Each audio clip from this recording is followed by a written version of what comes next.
l'actualité automobile. Faites le plein. Un parcours bien contrôlé. C'est le Guide de l'auto. La référence depuis 1967.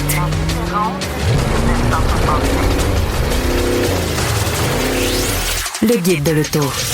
Bonjour tout le monde, bienvenue au Guide de l'auto en compagnie de mes collègues Hugues Gonneau, Louis-Philippe Dubé. Messieurs, bonjour. Salut. Bon, alors, on va parler un peu plus tard dans l'émission avec Martin Danjou, qui est le promoteur du Salon Autosport Québec. Ça aura lieu du 1er au 3 mai. Hugues, tu vas nous parler d'une voiture assez mythique chez Ford, oui. Qui fait tourner les têtes chaque fois qu'on en voit une dans une exposition. Absolument. C'est la Ford Skyliner, avec un toit décapotable qui est plus lourd qu'une Mazda Miata. Et peut-être que tu reviendras à bout, Louis-Philippe, de nous parler de ton Cadillac Vistique. On va voir si on a le temps. On se croise les doigts. Bon, mais on va commencer quelques actualités rapidement. D'abord pour dire que, on sait que Hyundai a dévoilé un camion la semaine dernière au Salon de New York. Ouais. Mais là, on a un peu plus de détails sur une camionnette qui serait commercialisée par Kia dans un futur pas si lointain. Bien évidemment, là, avec le dévoilement du concept Boulder, c'était inévitable chez Kia qu'on veuille aussi embarquer dans la parade puis aller chercher essentiellement aller faire de l'argent aux États-Unis avec des camions sur châssis en échelle. On a déjà vu le Kia Tasman, hein, le petite camionnette là, qui était pas au goût de tout le monde. Moi, je trouvais ça très cool, moi, mais il a l'air... Pour l'avoir vu circuler, je l'ai vu sur la route du côté de la Corée. Le format est parfait. Ouais. Le look, c'est très champ gauche. Je suis loin de détester ça. Je pense que ça connaîtrait un succès colossal chez nous, mais c'est pas les bonnes mécaniques. C'est pas les bonnes mécaniques, puis ça sera pas sous cette forme-là. Là. Ça a toujours été ça chez Kia. On a démontré de l'intérêt, mais ça sera pas le Kia Tasman, puis ça sera pas cette formule-là en tant que telle. Là, qu'est-ce qu'on apprend? C'est que dans une réunion là, d'actionnaires, d'investisseurs, Kia a affirmé vouloir investir dans des nouveaux groupes motopropulseurs, de dévoiler tel modèle sur tant d'années. Mais qu'est-ce qui nous intéresse, c'est qu'est-ce qui est arrivé avec...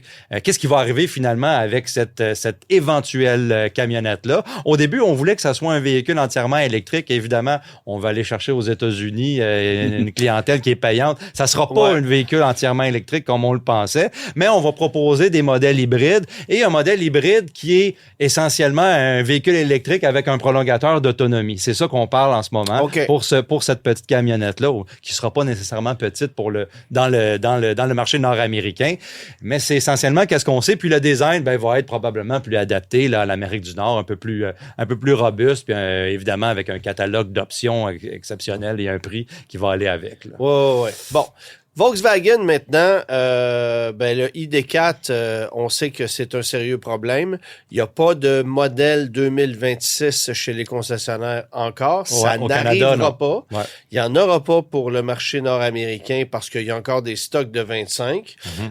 C'est la même chose pour le ID Buzz, qui, semble-t-il, reviendra sur le marché en 27 aux États-Unis. Ça aurait été confirmé par un média américain. Mais pour le ID4, ce qu'on apprend, c'est qu'on va cesser la production du côté de Chattanooga, au Tennessee, parce que ce sont ces unités-là qui étaient le plus problématiques. Je pense qu'on s'est rendu compte qu'au Tennessee, il est peut-être mieux de bâtir un VUS avec un V6. On veut se concentrer sur l'Atlas, évidemment. On veut se concentrer sur l'Atlas. Peut-être qu'on va amener un autre véhicule qui est assemblé au Mexique, qui est très populaire aussi. Mais il y a le désintérêt des Américains pour le ID4 et l'électrique. Évidemment, aussi. On n'a pas besoin de le mentionner. Puis comme tu as dit, il y a des stocks. Là. Mais on t'a dit 2025, il y a peut-être même encore des 2024 qui restent parce qu'on avait un arrêt de vente qui a été très long là, du côté de l'ID4 pour les problèmes de portière. Là. Donc, ça a été un peu un clou. Puis là, évidemment, avec qu'est-ce qui arrive aux États-Unis, on n'a pas besoin d'assembler ces véhicules-là. La question, c'est est-ce qu'on va le retirer du marché américain? Ça, c'est la question. Parce qu'évidemment... Là, évidemment, s'il n'est pas fabriqué aux États-Unis, ça veut dire que nos unités, si on continue à l'offrir sur le marché canadien, vont provenir d'Europe. D'Europe, exactement. Et à ce moment-là, c'est un véhicule qui va être sujet au contre-tarif aux États-Unis. Aux États-Unis. Donc là, je vois pas la sortie. Non, ça sent le cercle vicieux un petit peu. Là. Pour l'ID4 et l'éventuel ID... Tiguan, mettons, là, parce qu'à un moment donné, on va sortir de la nomenclature alphanumérique chez Volkswagen. Fait que ces éventuels véhicules-là vont probablement être assemblés en Europe, évidemment. Peut-être vendus chez nous sous cette forme-là, mais aux États-Unis, d'après moi, Volkswagen veut se concentrer sur les utilitaires. Puis, qu'est-ce qu'on a? C'est l'Atlas, évidemment, qui est là le plus neuf. Là. Fait que Je pense que c'est une bonne idée, effectivement. C'est ça. Bon. Excellente nouvelle, mesdames et messieurs. Chevrolet ramène la Camaro. Mais on ne sait pas sous quelle forme. Non, c'est ça. La bonne nouvelle, l'excellente nouvelle, c'est qu'on ramène pas la Camaro sous un utilitaire électrique. Ou, ouais, c'est ça. On fera pas un Ford. Pourquoi tu donnes cet exemple-là en particulier? Écoute, parce que depuis 2 ans, la rumeur, c'est ça. C'est ça. Mais là, j'ai l'impression qu'avec les annonces récentes du gouvernement américain sur le recul de devoir vendre des véhicules électriques, on va le répéter à chaque émission. C'est comme si ça avait donné le feu vert à General Motors pour commencer à reproduire des voitures avec des moteurs thermiques. Ouais. Parce que, on parle de Camaro, mais on parle aussi d'une berline chez Buick et de la future Cadillac CT5 qui va être renouvelée. Puis Blast from the past, là. Mais c'est ça. On parle de voiture. Ouais, on parle de voiture. On parle de voiture. Puis aussi, qu'est-ce qui arrive? On en a parlé, puis moi, il y a quelques semaines, le retour des la nouvelle génération de moteurs LS, le moteur V8 là, chez General Motors. Ouais. On a vu un exemplaire, le premier, là, dans la Corvette. Donc, ça va être quelque chose qui va être exploité, là, forcément, même avec d'autres plus petits moteurs, mais aussi, ça va être le halo, là, du V8, d'une nouvelle génération, des moteurs V8, là, chez GM. Donc, c'est l'idéal. On va espérer que ça va prendre moins que 30 ans pour essayer de fiabiliser un moteur, là, parce que le 6.2, ça fait combien d'années que c'est disponible? Puis on a encore un peu de problème. Ce que vous voyez à l'écran, pour ceux qui nous écoutent en vidéo, c'est évidemment l'actuel Chevrolet, la dernière génération de la Chevrolet Camaro. Puis après, c'est le moteur... c'est le moteur LS de la nouvelle Corvette Grand Sport. Qui développe 535 chevaux, 520 livres-pieds, puis il va avoir plein de déclinaisons et toutes les améliorations qu'on a apportées à ces moteurs-là. On espère que ces améliorations-là vont venir avec une certaine fiabilité. Mais est-ce que la Camaro sera un coupé sport rival de la Mustang ou est-ce qu'on va aller jouer dans le territoire des Berlin Sport façon avec Charger, on pourrait aller jouer là-dedans. Chose certaine, ça sera une voiture. Il y aura 3 nouvelles voitures offertes par General Motors d'ici 18 mois et on devrait voir ces voitures-là dévoilées éventuellement. Très hâte de voir ça parce que le catalogue GM, c'est assez générique. Puis s'il y a un constructeur qui a mis énormément d'énergie dans l'électrique et qui commence à payer pour aujourd'hui, c'est General Motors, surtout avec la division Cadillac. Ouais. Là, ça fait mal. Ici, ça s'est vendu. Puis les gens sont comme, waouh, Cadillac, ça va bien. Oui, vous êtes au Québec. Sortez du Québec. On en voit partout ici, les gens qui veulent renouveler leur XT5 veulent pas nécessairement acheter un optique quand tu habites au Texas. Donc, c'est bon. Fait que à suivre de ce côté-là. Et Nissan, un petit peu plus de détails sur la technologie e-Power qui va être offerte sur le Rogue de prochaine génération, dans le fond, qui va être le modèle 2027. Bon, faut comprendre que le Rogue actuel et le Rogue Lander, là, qu'on appelle l'enfichable, c'est une transition. Oui, évidemment. On a un modèle, hein, la technologie e-Power est commercialisée ailleurs dans le monde, mais elle n'a jamais été adaptée pour le marché nord-américain. Moi, j'ai eu l'occasion de conduire le Qashqai e-Power qui est commercialisé en Europe notamment. Et puis, c'est évidemment, les routes ici, les distances sont pas les mêmes. Donc, les hybrides traditionnels doivent être complètement différents ici. Et pour que le Rogue soit compétitif dans son segment avec le RAV4 et le CR-V, etc., il faut avoir une technologie hybride propre dans les deux sens du terme, propre Nissan et propre également efficace, hein, parce que justement, chez Toyota, on l'a l'affaire, du côté de chez Honda, on l'a peut-être un petit peu moins que chez Toyota, mais on l'a pareil. Là, il faut arriver avec quelque chose de fort. Et la technologie e-Power, c'est complètement différent. Hein. C'est un véhicule électrique, c'est des moteurs électriques avec un moteur à essence qui sert de génératrice. Là. Voilà. Donc, les moteurs à essence n'ont jamais de contact avec le train, là, le roulant. Donc, c'est complètement différent. Moi, pour avoir conduit le Qashqai, je trouve que c'est très harmonieux. C'est comme conduire un véhicule électrique. Évidemment, là, on voit le Rogue va avoir 2 moteurs. Dans le Qashqai, c'était un simple moteur à l'avant. Ouais. Évidemment, tu conduis ça, c'est comme un peu un véhicule électrique. Puis une fois de temps en temps, t'as comme si l'air climatisé partait. Là, t'as les vibrations. Une thermopompe qui part, mais qui est toujours la même révolution motrice, là, si on veut. Et puis, les performances sont similaires à celui d'un véhicule électrique. C'est juste qu'on a ce moteur-là et cette batterie-là. Là. Je pense que c'est 2 kWh, cette batterie-là qui est là en ce moment. Là. Et moi, j'aurai la chance d'aller conduire le prototype de ce véhicule-là la semaine prochaine du côté du Japon, ce qui va justifier mon absence au balado la semaine prochaine. J'ai très, très hâte de voir comment tout ça se comporte et comment la technologie est développée. Parce que ce que Nissan nous a prouvé depuis quelques années, c'est qu'on est capable de nous vendre une technologie sur papier qui est exceptionnelle, mais pour livrer la marchandise dans un monde réel, c'est une autre paire de manches. Tu parles-tu de la VCT, là? Bon, alors du moteur à compression variable. La mécanique VC turbo, là, ma conclusion après toutes ces années, c'est que c'est de la merde. Il n'y a pas d'autre mot pour expliquer ça. Et c'est une mécanique de transition qu'on a dans le Rogue actuellement. On est pris avec ce moteur-là. Puis évidemment, là, j'entends déjà les concessionnaires, se plaindre de ce que... Tout le monde le sait.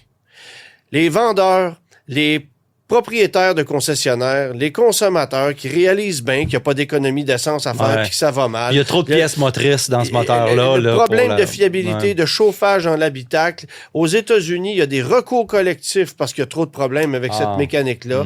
Là, on s'entête à garder cette cochonnerie-là sous le capot du QX65 qui va être dévoilé qui va arriver chez les concessionnaires d'ici que je vais conduire la semaine d'après. Bon, faut passer à une autre étape. Et je vous avoue que si on l'échappe avec le e-Power, je donne pas cher du futur de Nissan parce que ça, c'est l'élément qui ferait en sorte que Nissan pourrait se sortir la tête hors de l'eau. Là, on parle du Rogue, mais on va aussi parler des autres futurs produits Nissan qui vont adopter cette technologie-là. Ouais. Tu sais, Nissan va... Moi, je pense que l'idée de génie qu'on a eue chez Nissan dans les dernières années, c'est de ramener le Xterra pour le marché nord-américain. Ça va marcher, c'est sûr. Mais là, on parle d'un camion traditionnel avec un moteur à 6 cylindres. Mais ça prend aussi des technologies pour être capable de rivaliser avec tous les constructeurs qui multiplient les offres en hybride. Nissan a rien. Alors, ça prend ça. Et considérant le fait qu'on a une mécanique super ordinaire du côté des 3 et des 4 cylindres, ben si on est capable de se démarquer au moins avec ça, ça sera ça de fait. Alors, j'ai très, très hâte de voir ça. Je vais analyser ça de façon très précise. Puis évidemment, ben là, c'est un petit test sur un prototype qu'on va faire. Alors, ça me donnera pas le ton sur le long terme. Puis moi qui va aller faire le plein puis calculer le rendement puis tout ça. Mais au moins, je verrai si tout ça tient la route. Je suis très curieux. Et je pense que Nissan a aussi bien fait d'attendre. Pas d'attendre aussi longtemps, là, mais le e-Power... pas voulu, mais ça peut jouer à leur faveur. Le e-Power, on l'a développé d'abord pour d'autres marchés, puis on aurait travaillé à l'adapter sur le marché nord-américain. Exact. Et encore une fois, bien hâte de voir ce que ça va donner tout ça, mais c'est une technologie qui promet, puis qui va sûrement permettre au Rogue de gagner en popularité ou d'aller chercher des parts de marché qui forcément vont être en train de se perdre. Là, parce que en ce moment, on a c'est un véhicule qui se vend encore très bien. Ils ont quand même une bonne réputation jusqu'à maintenant, mais là, il va le perdre. Là. Agressif en location, les gens louent ça, donnent les clés. Effectivement, il y a des gens qui vont se plaindre du rendement de la mécanique ou d'une consommation qui est peut-être pas aussi exceptionnelle que ce qu'on promet sur papier, mais c'est sûr que le 3 cylindres sur le long terme, c'est un gros zéro. Là. D'autant plus que tu n'as pas de capacité avec ça. Là. Tu peux pas remorquer, il n'y a rien à faire. Donc, à suivre de ce côté-là, mais beaucoup d'appréhension du côté de la technologie e-Power. Au retour, on s'entretient avec Martin Danjou et après quoi, Hugues va nous parler de la Ford Skyliner. Le guide de l'auto. Parcours l'actualité automobile sans dérapage ni accrochage. Ça sent le printemps, on a hâte de sortir nos voitures, nos jouets d'été. Et le premier événement qui nous permet de nous rassembler en tant qu'amateurs de voitures, évidemment sport modifié, ancienne, appelez ça comme vous voudrez, ben c'est évidemment le Salon Autosport Québec qui a lieu au Centre de foire de Québec. Ça aura lieu du 1er au 3 mai 2026, évidemment. Son promoteur est avec nous aujourd'hui, Martin Danjou. Salut Martin! Salut, comment ça va? 55e édition. Ça va très bien, excuse-moi, je te garoche ça. 55e édition de cet événement-là. C'est une fierté, j'imagine? Ben écoute, on a repris le flambeau en 2017. Ouais. On voulait vraiment se préparer pour le 50e anniversaire. On a fait ça grandiose, le 50e anniversaire, avec la collection privée de James Hetfield de Metallica, le chanteur de Metallica. Ouais. Et là, on est à la 55e édition cette année. Et cette année, c'est vraiment une saveur 100% Québec. On voulait vraiment garder ça pour nous autres, dans la grande famille québécoise. Et c'est tous des influenceurs, des builders, des intervenants du milieu de l'automobile qu'on a québécois, du Québec. Et ça, c'est vraiment une fierté cette année parce que nous, on voyage beaucoup, là, justement. Ouais. Lundi, on s'en va en Europe pour le début de saison NASCAR Euro avec Raphaël Lessard. On est aux États-Unis, on se promène. Puis je peux te dire une chose, on n'a rien à envier aux Américains, aux Canadiens anglais avec les builders. La qualité des voitures qu'on a ici au Québec, là, c'est incroyable. Ouais, c'est juste que fabriquer une auto au Québec, ça coûte 2 fois plus cher qu'aux États-Unis. Mais ça, c'est une autre histoire. C'est un autre débat. C'est ça, exactement. Mais il reste que, tu sais, souvent les gens me disent tout le temps, ils disent, ouais, mais aux États, les champs, c'est juste qu'il y en a plus, c'est sûr. On est 8 millions, 9 millions, puis ils sont 450 millions. Nécessairement, c'est un volume. Mais il reste que la qualité pour la... Tu sais, on l'a prouvé hors de tout doute il y a 3 ans. Le record du monde de Mustang, c'est nous autres qui l'avons au Québec. Ouais. 1990 Mustang, Trois-Rivières, Québec. Puis on a eu 2600 Mustang de parquet au centre de foire. Écoute, ils ont essayé aux États-Unis 4 fois de le faire, puis ils n'ont pas été capables. Puis Ford, c'est bien aux États-Unis qui sont les plus gros vendeurs. Fait que, écoute, Ouais. c'est quand même, ça veut tout dire, là. Là, évidemment, on va parler de ce qui va se passer à l'intérieur des murs de l'événement, mais je veux que tu me parles d'abord de ce qui va se passer à l'extérieur. Parce que, évidemment, que cet événement-là de rassembler 2600 quelques Mustangs, ben, ça t'a donné des idées pour autre chose. Ben oui, écoute, après ça, on pouvait se permettre de se péter un peu les bretelles et je suis parti un peu, comme tu me connais, toujours think big, puis on fait ça gros. Et on s'est dit, pourquoi pas de faire ça un peu à la saveur SIMA Show aux États-Unis, parce que pour les gens qui savent... qui connaissent le SIMA Show, c'est le grand rassemblement mondial de l'automobile de performance, de modification, tout ça, du côté de Las Vegas. Écoute, on va reproduire la même chose, mais à plus petite échelle, mais c'est quand même au pied carré intérieur-extérieur. Ça va être la première fois que ça va se faire au Canada avec 500 000 pieds carrés d'activités intérieure-extérieure. Et ça commence le samedi matin pour les activités extérieures, de 8 heures aller jusqu'à midi. Banc d'essai, piste de course d'accélération de voitures électriques. On a une piste de course de rallye avec slalom, des pilotes professionnels qui vont venir. Vous allez pouvoir embarquer comme copilote. Écoute, vous allez donner un don pour avoir des hot laps, là. Ouais, en plein ça, les stretches sur 500 pieds, slalom, et te faire brasser un peu, là. Puis en plus, ben, l'argent que tu donnes, ça va 100% pour Moisson Québec, pour les familles démunies, donc c'est super.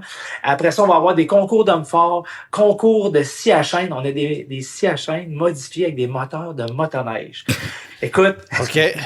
Non, c'est capoté, là, je te le dis. On tombe dans une autre dimension. C'est une autre dimension, là. Écoute, une corde de bois en 30 secondes, là, capable de te faire ça avec eux autres, c'est épouvantable. Non, mais je vais venir avec mon pick-up, me faire une corde avant de partir.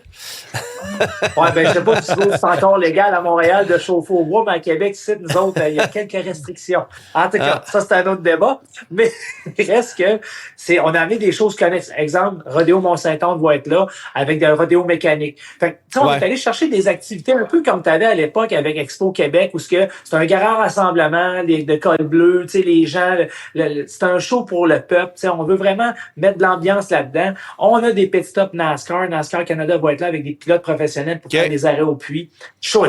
show and shine de vente, show and shine d'auto.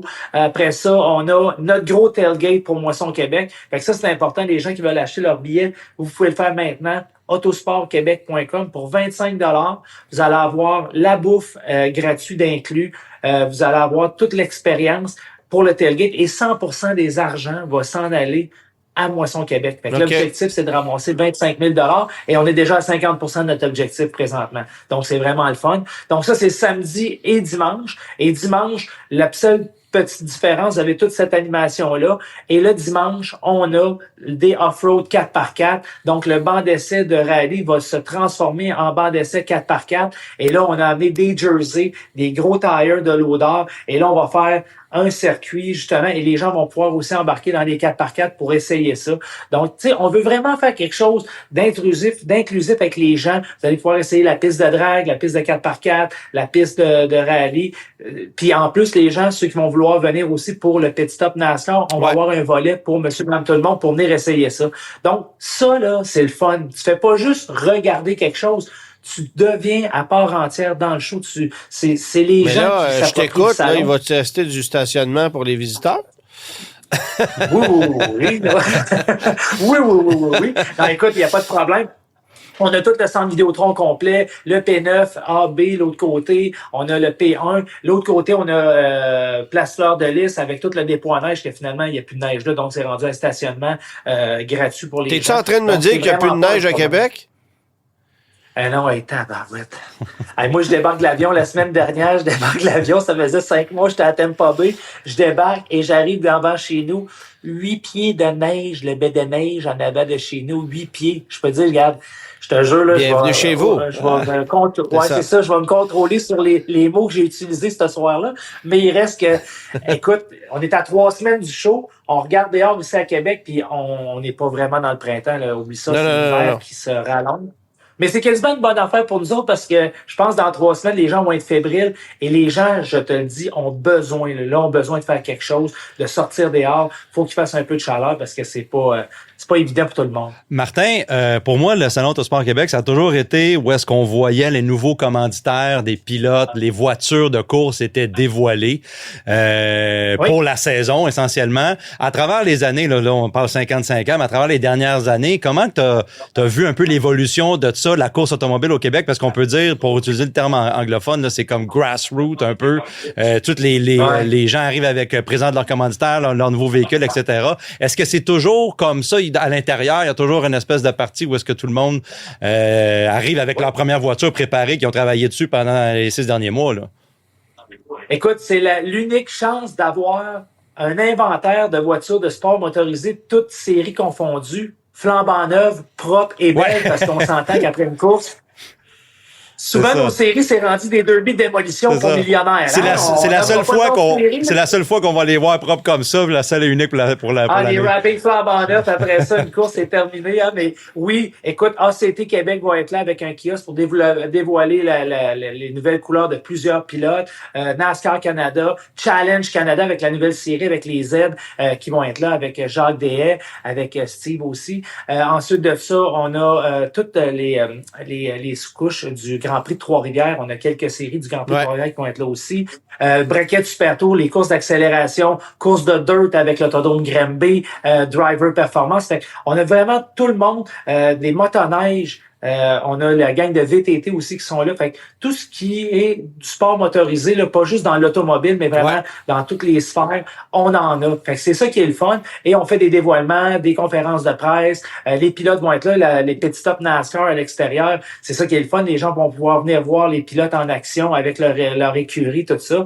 Signature d'autographe, prise de photos. Tu sais, les gens sont là. Raphaël Lessard, écoute, on part là en fin de semaine pour l'Europe, va être là pour signature d'autographe avec ses nouvelles couleurs, avec ses commanditaires. On a un chandail édition spéciale pour Raphaël Lessard qui va être en vente exclusivement au Salon Autosport. Donc, c'est la grand-messe, oui, de l'automobile, mais du sport motorisé et aussi, maintenant, la zone trucking, il faut pas oublier. On va avoir 34 tracteurs de vannes modifiés à l'intérieur. Ça prend de la place, là, ça. C'est incroyable. On est rendu avec la salle A et une partie de la B.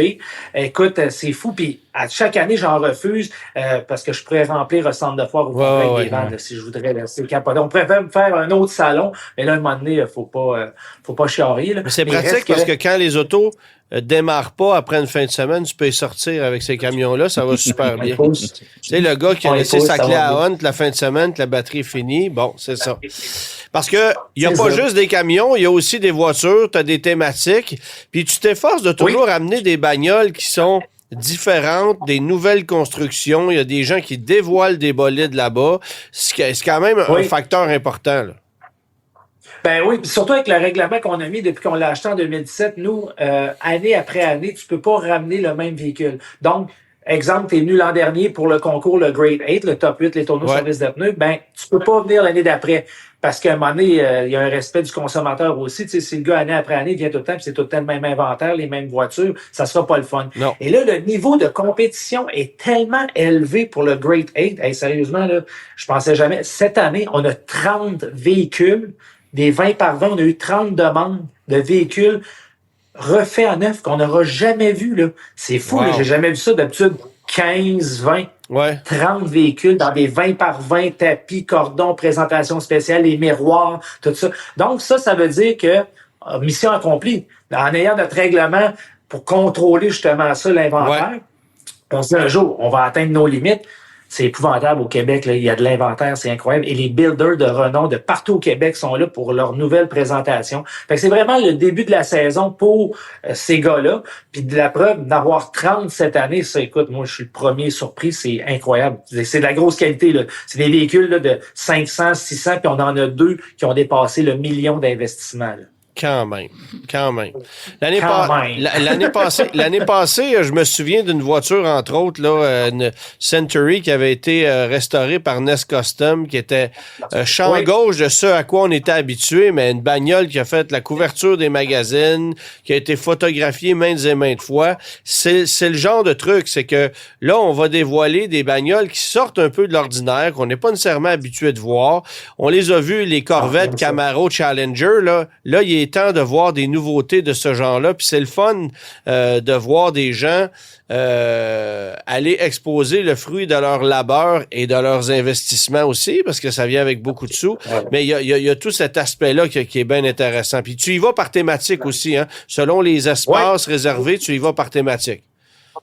Ben ça, c'est important parce que tu as des amateurs, exemple, tu sais, quand on rentre dans la E, on rentre dans le salon Autosport. Ça, c'est le grand hall, c'est 60 000 pieds carrés, muscle car classique vintage. Ça, c'est notre grosse salle là, des voitures, c'est le cas de dire d'hier.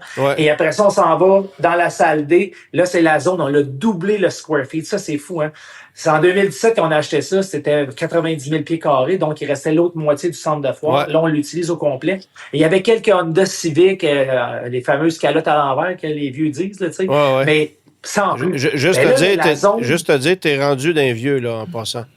Tu peux les pointer du doigt, mais on est rendu c'est nous autres. On est rendu là, je te le confirme. Je veux pas t'écœurer, là, je t'ai allé passer avec Safit il y a un mois, là, puis il me donne 31 ans d'âge physique, fait que je suis quand même pas si pire que ça. Mais je te regarde le pinch, là, il y a plus de blanc que de noir. Ça, c'est l'expérience. C'est ça pour dire que la zone tuning sport compact, supercar, on l'a doublé cette année.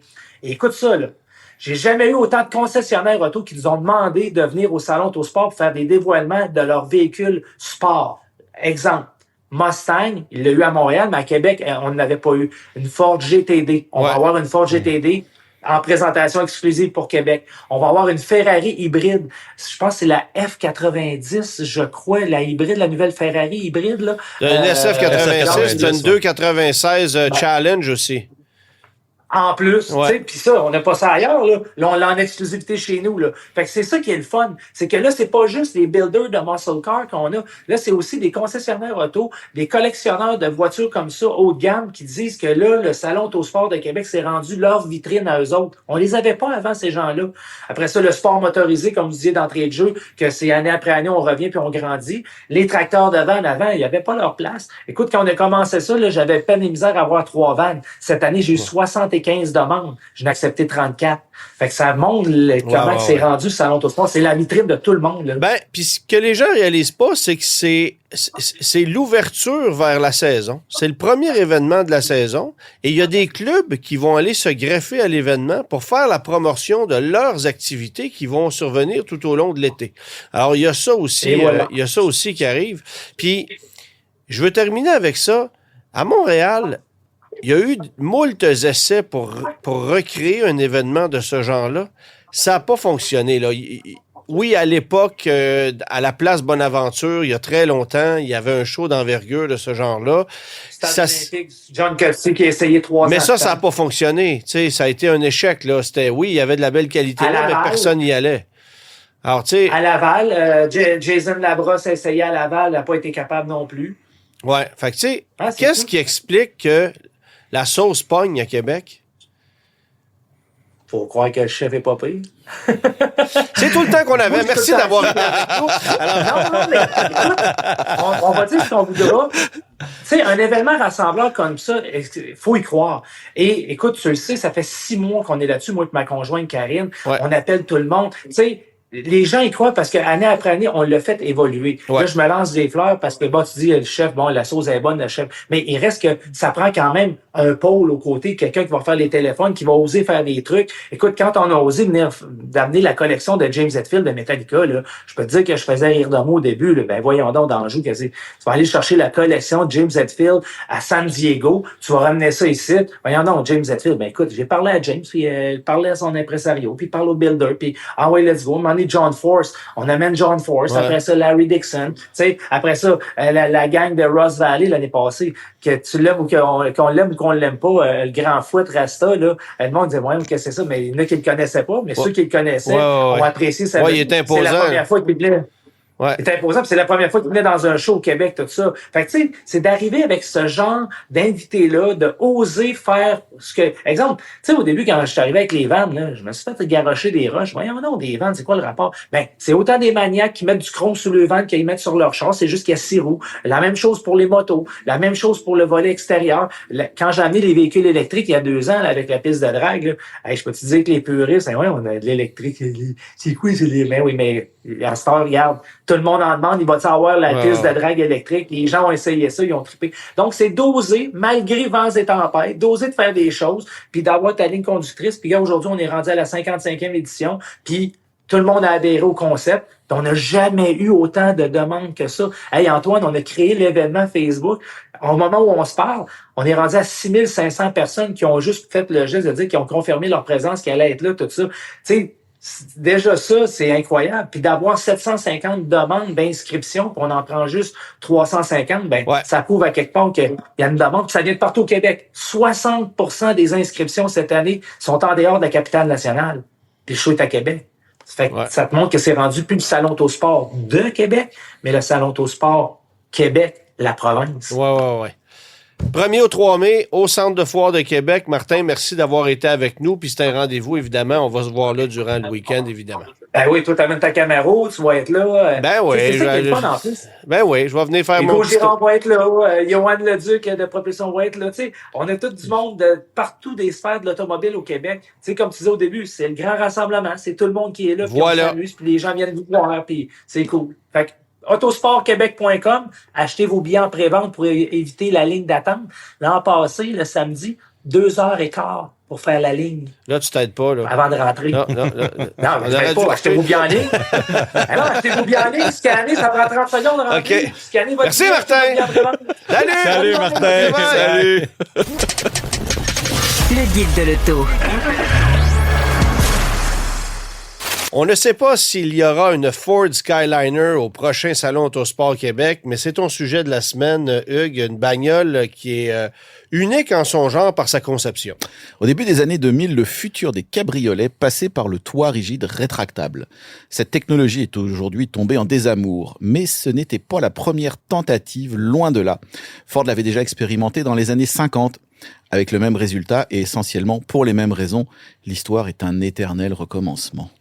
Le toit rigide rétractable, on l'a vu maintes et maintes fois utilisé dans l'automobile moderne, mais à quand la technologie remonte pour la première fois? Les premiers essais ont lieu dans les années 20. Ah oui? Okay. Il faudra attendre les années 30 pour qu'un premier modèle soit proposé commercialement. Le système développé sous le nom d'Eclipse en 1933 par le français Georges Paulin, un dentiste devenu designer automobile, est installé sur les Peugeot 401 et 601 avant que la licence ne soit cédée à Peugeot pour sa 402. La marque socialienne en produira près de 580 exemplaires entre 1935 et 1940. En octobre 1940, au Salon de l'Auto de New York, Chrysler présente ses deux premiers véhicules concept, la Newport et la Thunderbolt. Ce dernier est un coupé aux lignes épurées et aérodynamiques réalisé par le designer Alex Tremulis alors qu'il travaillait pour le carrossier Briggs. Il collaborera ensuite avec Tucker et Ford. L'auto se distingue par ses roues recouvertes, ses phares dissimulés et son toit en tôle rétractable électriquement dans le coffre. 5 exemplaires seront construits à des fins d'exposition. Et c'est quoi la situation de Ford au début des années 50? L'arrivée d'Henry Ford II à la tête de la compagnie de Dearborn sonne le début d'une nouvelle ère. Le succès des modèles 49 fait rentrer des fonds dans les coffres de Ford et la compagnie retrouve l'optimisme, voire même de l'ambition. Parmi les innovations de la marque, il y a les coupés Skyliner, lancés pour le millésime 1954. Ces modèles sont dotés d'une vitre en plexiglas d'une épaisseur d'1/4 de pouce située au-dessus des places avant. Elle est légèrement teintée en vert pour atténuer une partie des rayons du soleil, alors qu'une toile en nylon peut être installée à l'intérieur avec des boutons pression pour la couvrir. Malgré cela, les Skyliner acquièrent rapidement la réputation de four sur roue. Ils seront commercialisés jusqu'au millésime 56. Mercury aura droit à sa version, sous le nom de Sun Valley, vendue jusqu'en 1955, ainsi que Monarch et Meteor au Canada, uniquement pour 1954. Mais ce n'est pas la fin des Skyliner, car pendant ce temps, Ford travaille sur quelque chose de plus ambitieux qu'une simple vitre. Tout commence par un concept à l'échelle 3/8 réalisé par Gil Spear du studio de design avancé début 1953. Baptisé Syrtis, il reçoit un toit rétractable roof-o-matic. Cette maquette impressionne le conseil d'administration qui débloque 2,2 millions de dollars pour le développement de ce toit en série. Ce toit-là, évidemment, doit se retrouver sur une autre voiture que la voiture qui sera commercialisée, qui est la Skyliner. Alors au début, ça doit être sur une toute nouvelle marque. En effet, avec une rentabilité retrouvée, Ford se rêve leader du marché américain. Parmi les pistes envisagées pour y arriver, il y a l'idée de faire revivre la Continental, produite de 1940 à 1948. Pour cela, l'équipe Special Product Operation, qui deviendra plus tard Special Product Division, est formée. Elle est dirigée par William Clay Ford, dit Bill, frère benjamin d'Henry Ford II. Le projet est mené en grand secret. Avec un prix de 9 966 $ US, la Continental Mark II, qui sera présentée pour le millésime 56, sera l'auto américaine la plus chère de l'histoire, titre qu'elle ne gardera qu'un an à cause du lancement de la Cadillac Eldorado Broom en 57. Après qu'une étude marketing ait révélé que les clients potentiels seraient prêts à débourser jusqu'à 2 500 $ supplémentaires pour un toit rétractable, Bill Ford récupère le programme et les fonds pour sa Continental Mark II, dans le but de déployer une gamme. Une 4 portes était aussi prévue pour 1958. Le responsable du projet est John Hollowell. Il recrute à la division Fisher Body de General Motors un ingénieur spécialisé dans les toits hardtop et les cabriolets, Ben G. Smith. Smith est un ancien de chez Ford et il a également travaillé pour Nash. Le développement est tellement secret chez Ford que Smith accepte de changer d'employeur sans avoir les détails exacts de ce qu'il va faire. Le projet est ambitieux, les délais sont courts aussi. Oui, pour Smith, tout est à créer et il n'a que 18 mois. Wow. Il faut calculer les dimensions précises du toit et du coffre, déterminer la séquence complète des événements et fabriquer l'ensemble des mécanismes. Smith choisit rapidement un système électrique plutôt qu'hydraulique. Il imagine les passagers couverts d'huile en cas de défaillance. Ensuite, il décide qu'il sera entièrement automatique, contrairement au système Peugeot qui requiert des verrouillages manuels. Même s'il faudra étirer les ailes arrière de 3 pouces, le toit est beaucoup trop long pour le coffre. Certains ingénieurs suggéreront de le couper en deux et de l'articuler au niveau du pilier C. Smith choisit plutôt une portion rabattable à l'avant qu'il baptise Flipper. La totalité du système requiert 7 moteurs électriques, chacun avec son coupe-circuit. Pour contrôler exactement la chorégraphie de l'ensemble, 10 capteurs de fin de course qui doivent être précisément placés et 10 relais de commande sont nécessaires. Le tout est relié par 186 mètres de fil électrique. Hollowell et Smith déposeront plusieurs brevets pour ce système, dont le US 2860004 pour l'ensemble complet. 2 châssis de Lincoln 53 modifiés aux dimensions de la Mark II sont envoyés chez le carrossier S. Eisenhart pour la construction de prototypes. Le premier sera complété et prendra le nom de XC1500R. Il sera détruit quelques années après, alors que le second ne sera pas fabriqué. Lincoln recyclera ce châssis sur le concept Futura, qui deviendra plus tard la Batmobile. Bon, et Smith remplit son contrat parce qu'il a livré un prototype en 18 mois. En Oui. moins de 18 mois, même. Exactement, mais sauf qu'entre-temps, l'enthousiasme à l'intérieur de Ford pour le projet Mark II s'est considérablement refroidi, probablement à cause des guerres intestines qui gangréneront la compagnie durant des décennies. On ignore la raison exacte, mais la direction de l'entreprise décide de ne pas aller plus loin sur une version à toit rétractable de la Mark II. Robert McNamara, alors directeur général de la division Ford et futur secrétaire d'État à la défense du gouvernement américain, demande que cette technologie soit installée sur les futurs Ford 57 qui doivent être complètement renouvelés. McNamara est quelqu'un de très austère, très analytique, mais il croit à l'effet « wow » en concession et pour lui, le toit rétractable est un artifice commercial intéressant. Il s'arrangera pour qu'aucune autre division n'en bénéficie et en restera un ardent partisan jusqu'à son départ pour l'administration américaine. Début 55, Smith s'attelle donc à l'adaptation du toit rétractable sur les Ford 57. En plus du toit lui-même, les modifications sur le véhicule seront nombreuses. Allongement des ailes arrière de 3 pouces, révision du plancher du coffre, nouveau panneau de coffre, déplacement du réservoir d'essence derrière la banquette arrière qui est aussi moins large et plus droite. Le châssis est profondément revu, allongé de 6 pouces et plus étroit à l'arrière. Il comprend également des traverses modifiées et plus de points d'ancrage. Puisque les Skyliners seront près de 200 kg plus lourdes, elles utiliseront des roues renforcées. À l'usine de Dearborn, dans le Michigan, la ligne d'assemblage spéciale est installée, notamment pour réaliser les délicats ajustements nécessaires.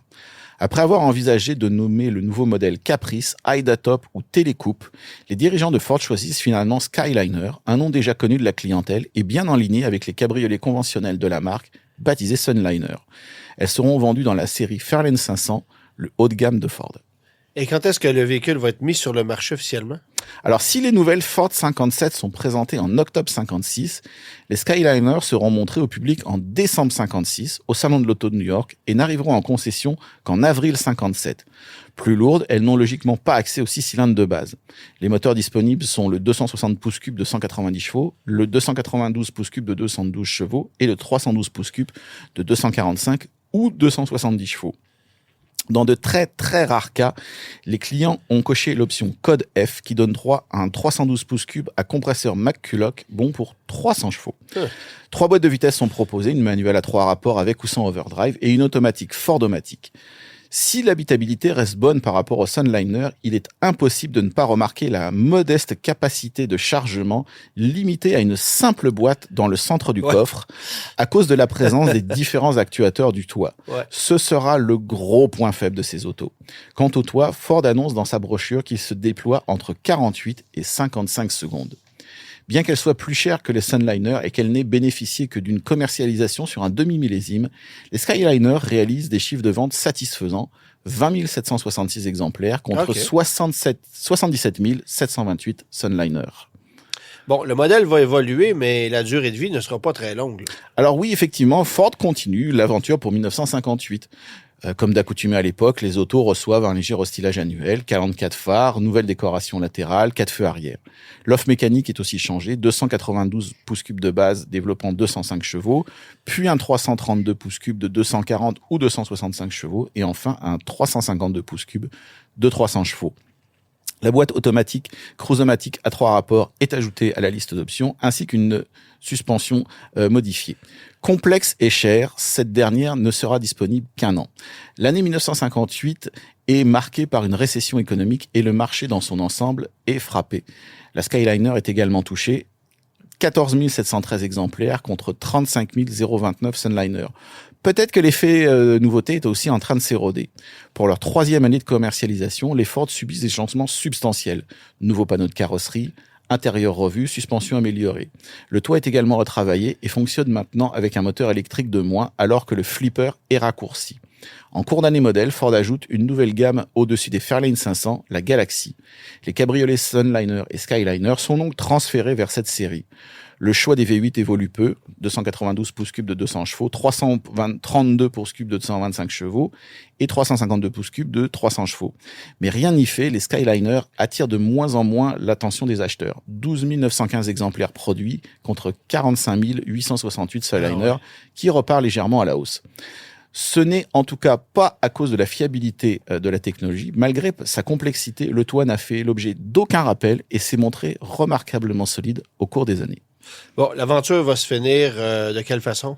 Les mauvais résultats commerciaux n'empêchent pourtant pas Robert McNamara de vouloir continuer le programme de toit rétractable pour les millésimes 60 et 61. Après 6 mois de développement, le projet est arrêté. Le style des nouvelles Ford s'accommode très mal avec cette technologie, à moins éventuellement de concevoir un toit en plusieurs morceaux comme sur les systèmes modernes. Ouais. Entre-temps, Ben Smith a été muté à l'étranger et il travaille dans d'autres fonctions.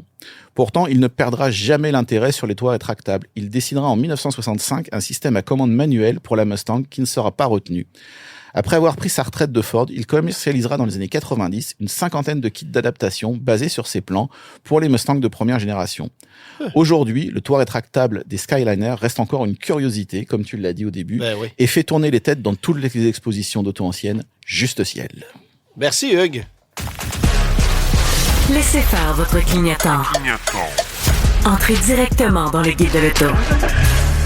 Louis-Philippe, bonne nouvelle! Hey! Tu peux nous parler de ton Cadillac Vistique. Écoute, je suis tout oui. T'es tout oui. Moi, je suis tout renversé. Je suis renversé. Écoute, autant que j'avais aimé l'optique, le petit utilitaire, plus petit, parce que là, on l'avait fait, là, le Grade Walk de Cadillac. Ouais. Le Vistique, on l'appelle un peu le petit escalade, là, si on veut. C'est l'utilitaire à 3 rangées qui remplace le XT6. Et puis, autant que j'avais adoré l'optique, aimé l'optique pour sa dynamique de conduite, malgré son poids et le fait que le format était bon. Évidemment, les utilitaires à 3 rangées, ça me parle pas nécessairement à moi, ça peut parler à beaucoup de monde, mais je trouve qu'on voit beaucoup plus le poids dans ce véhicule-là. Évidemment, tous les véhicules avec la plateforme. Tu veux dire, on le sent. Ah, là, on le voit, on peut le voir aussi. on le ressent. Ouais. Tu sais, c'est un bon véhicule, le Vistique, dans toutes ses propriétés, c'est bien assemblé, beaucoup de technologie à l'intérieur, mais quand tu le compares, par exemple, avec qu'est-ce qu'il remplace, un XT6, c'est un véhicule qui est beaucoup plus pesant, ça n'a rien à voir. Alors, 615 chevaux, est-ce qu'on a besoin de 615 chevaux dans un véhicule à 3 rangées familial? Poser la question, c'est y répondre. Mais on est quand même là avec une autonomie de 491 km en théorie. Dans l'habitacle, là, on va féliciter Cadillac une autre fois pour l'assemblage, mais contrairement à, par exemple, l'optique, le Lyriq, les commandes pour la ventilation se trouvent dorénavant dans ce véhicule-là, dans un écran, un petit écran qui est dans la colonne centrale. Qu'est-ce qu'on aimait du côté de l'optique puis du Lyriq, c'est qu'on avait des petits boutons comme des petites touches de clavier là, qui étaient dans la planche de bord, qui étaient physiques. Ouais. Alors ça, c'est un autre désavantage. Beaucoup de performance, beaucoup de technologie, je l'ai dit, beaucoup d'espace. Le confort est extraordinaire, mais qu'est-ce qui arrive, c'est que tu frôles 100 000 $ avec un utilitaire à 3 rangées qui est de luxe. Quand on a des compétiteurs comme le Ioniq 9, par exemple, qu'on a essayé, qui sont très bien assemblés, qui sont très beaux à regarder, qui ont beaucoup plus de certains avancements technologiques, par exemple, la vitesse de recharge à 190 kW pour le Cadillac Vistique versus 240, si je me trompe pas, pour l'Ioniq 9. Donc, si vous regardez ce véhicule-là, vous l'aimez, allez-y. C'est un véhicule familial extraordinaire pour le luxe, mais allez voir du côté V9, allez voir du côté surtout d'Ioniq 9 pour quelque chose qui est quand même assez cossu. Si vous voulez pas frôler les 100 000 $, on arrive avec un Ultimate Calligraphy du côté d'Ioniq 9 qui va être moins cher que ça. Donc, voici mes impressions de conduite sur le Vistique. Merci les gars. Toi, tu as conduit un véhicule que j'ai hâte de conduire, le modèle Y Juniper, parce que c'était les améliorations qui ont été apportées au modèle 3 qu'on a vraiment salué. Ben là, ils ont été apportées au modèle Y. Puis là, tu nous as fait un essai quand même assez hâte. Ben, je te corrige, parce que je ne l'ai pas conduit. Je me suis fait conduire. C'est ça l'affaire. Je me suis fait conduire un peu dans le Vistique avec le Super Cruise, mais c'est pas la même affaire. Ben, en fait, je suis allé chercher cette version-là qui se qualifie aux 2 subventions parce qu'elle est vendue avant transport préparation sous les 50 000 $. Ouais. Et j'étais très curieux d'essayer cette version évoluée du modèle Y. Soit dit en passant, vous savez qu'on ne vend plus de modèle 3 sur le marché canadien actuellement. Parce que on n'est plus capable de les importer. C'est pas plus compliqué que ça. Ça va revenir. C'est une question de temps. Question de stratégie. Mais moi, je me suis mis au volant de ce modèle Y propulsé avec une vitesse de charge à 175 kW, avec un peu moins de techno, moins d'équipement que la version Dual Motor. Mais il y a pratiquement 20 000 $ d'écart entre les deux, considérant la subvention. Et quand tu es installé au volant de ça et que tu actives l'autopilote, qui est un abonnement à 100 $ par mois, il faut quand même le souligner. Alors, tu peux pas acheter la technologie d'un coup. Parce que tu peux t'abonner, te désabonner via la planche de bord ou ton app sur ton téléphone quand bon te semble. J'étais à la succursale de Saint-Bruno. Moi, je demeure à Blainville sur la Rive-Nord. J'ai programmé l'adresse de mon domicile dans le véhicule. J'ai appuyé sur le système et il m'a amené à bon port. Je n'ai jamais corrigé la trajectoire une seule fois. Alors, est-ce que ça fonctionne? La réponse, c'est oui. Le véhicule va anticiper le mouvement d'un véhicule, va lire les lignes au sol. En circulant avec le véhicule à maintes et maintes reprises, j'ai 2 petites critiques à faire. D'abord, on ne prend pas en considération les nids de poules.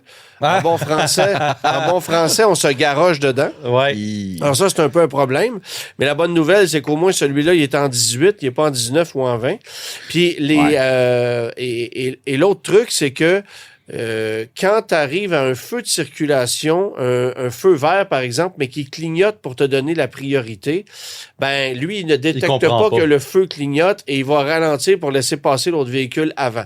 Il y a du work in progress comme ça, mais de façon générale, ça fonctionne à merveille. Il y a une fois où je l'ai vu hésiter un peu entre une piste cyclable et une voie pour véhicule automobile, puis s'est repositionné. Mais les changements sont fluides, il n'y a pas d'hésitation, puis il y a différents modes que tu peux sélectionner pour avoir différents types de comportements de conduite. Quand tu mets ça en mode Mad Max, là, le véhicule devient littéralement délinquant. Alors, il roule à 135 km/h, il dépasse par la droite, il coupe, il conduit brusquement. J'espère que tu tiens ton café allègrement parce qu'il va revoler. C'est quoi le point? Alors, mais si tu mets ça en mode normal ou en mode, ce qu'ils appellent le mode pressé, ben là, c'est pas pire. Mais la seule chose que je décris, c'est que tu ne peux pas présélectionner une vitesse maximale sur l'autoroute. Donc, le mode pressé va quand même t'amener à 127, 128, 130 km/h. Alors que toi, tu voudrais peut-être le stabiliser à 115. Comme un régulateur de vitesse.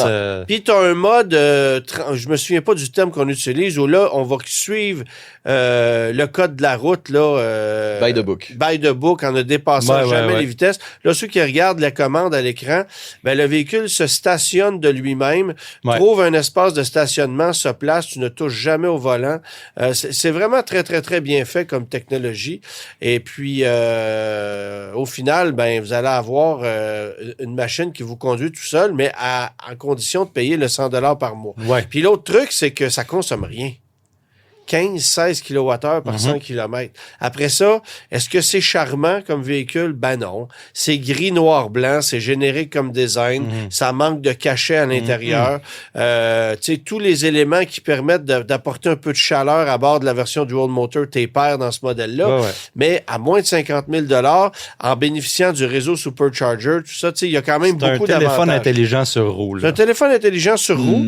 Je veux dire, c'est pas fait pour les passionnés d'automobile, mais je suis obligé de te dire que moi qui ai refusé de payer quelconque montant pour une conduite Super Cruise sur un camion Chevrolet, ben ça, c'est le genre de gadget que je choisirais. Est-ce que je m'abonnerais à 100 $ par mois considérant que j'aime conduire?